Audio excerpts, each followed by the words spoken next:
Sabihin mo sa akin. Iha, sino ka ba? Saan ka nang galing? Sabihin mo, Belia. Gusto kitang makilala.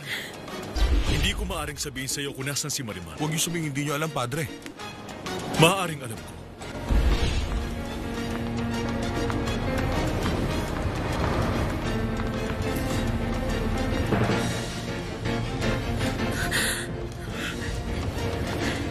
Diyos ko, totoo ba to?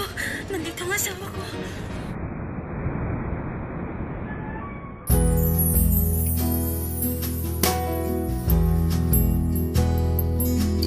Kung nasan ka, naroon din ang langit ko. Lahat ng araw, nadiriwang ako.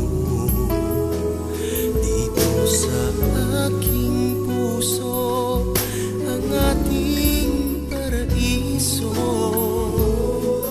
ang tahanan ng pag-ibig na di magbabago. Mahal kita, walang hanggan, ibigin ka, ikaw lamang, itatangi ko mapagkailanman. Hindi ka iwan. Mahal kita, asahan mo, ang puso ko'y tanging sa'yo. Sa aking pangako, sana'y umasa ka. Mahal kita, mahal kita.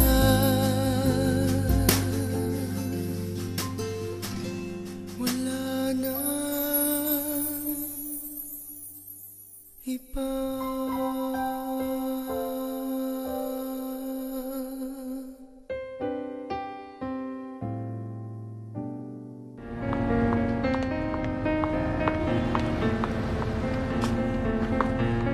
Diyos ko, totoo ba to?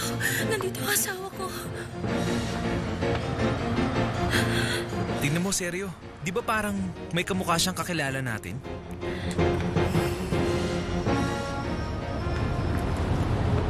Hindi ko talaga maintindihan kung bakit hindi mo pa pinaalis ang halimaw na yon.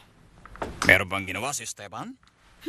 Wala pang ginagawa sa akin ng baliw na yon, pero ayoko siya. Hindi maalis-alis ang mata niya sa alaga niya. Pero responsibilidad niyang alagaan si Gemma.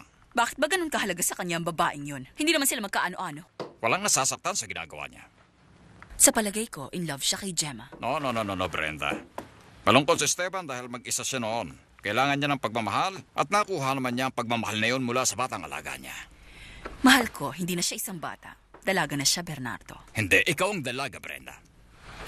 Baka ang ibig mong sabihin, isa na akong babae. Kaya nga kapag katabi mo si Gemma, wala na siyang appeal sa akin. Aaminin kong medyo may dating siya sa akin, sweet kasi siya, mainhin, malambing, at mabait din.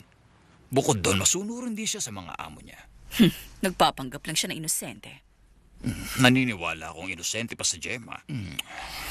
Hindi magtatagal, makikita mo rin na ingrata siya. Sabihin mo nga, Brenda. Nagseselos ka ba kay Gemma? Hindi sinabi ng pare kung nasan siya. Hindi niya raw alam. Ayaw rin daw po malaman ng anak niyo tungkol sa inyo. Naintindihan ko ang anak ko. Pero nasa Mexico siya, di ba? Opo, senyor. Ipagpatuloy mo lang, Robles. Hanggang sa mahanap mo na si Marimar. Relax ka lang, huwag kang matakot sa amin, miss. May naaalala talaga ako sa kanya. Si Marimar? Ano ba, Bernardo? Magsiselos ba ako kay Gemma? Na hindi mo siya pwedeng ikumpara sa akin dahil wala siyang kakwenta-kwentang babae. Naiirita lang ako kay Esteban. Pero bakit? Ewan ko. Pero masyado siyang marubdob sa mga nararamdaman niya. Mapagalit man ito, paghihigante, o pag-ibig.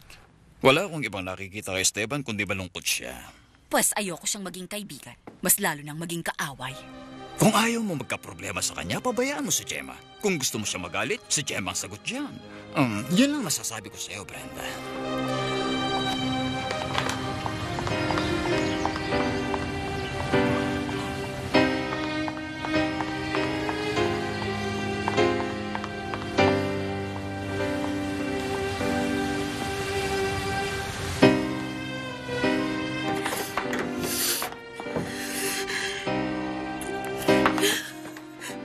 Anong nangyari sa kanya at umiiyak siya?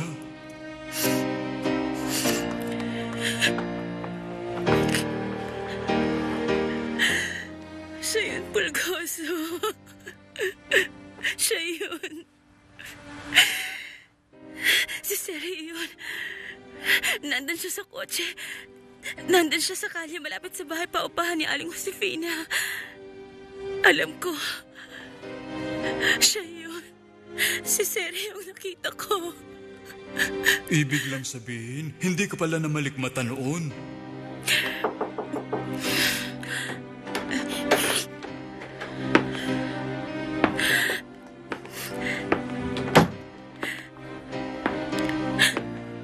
Senyor Gustavo. Anong nangyari, Belia? Bakit ka umiiyak?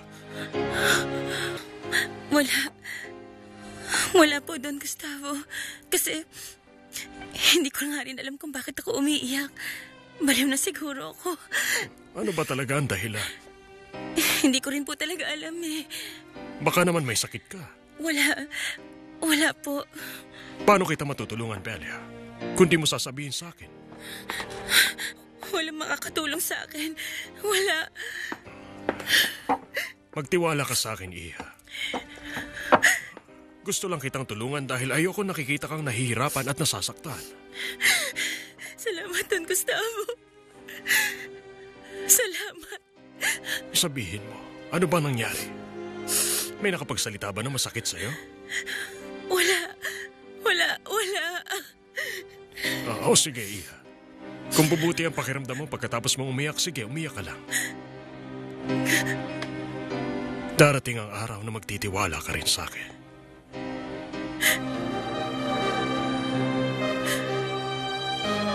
May gusto sa'yo ang lalaki yun at nililigawan ka niya.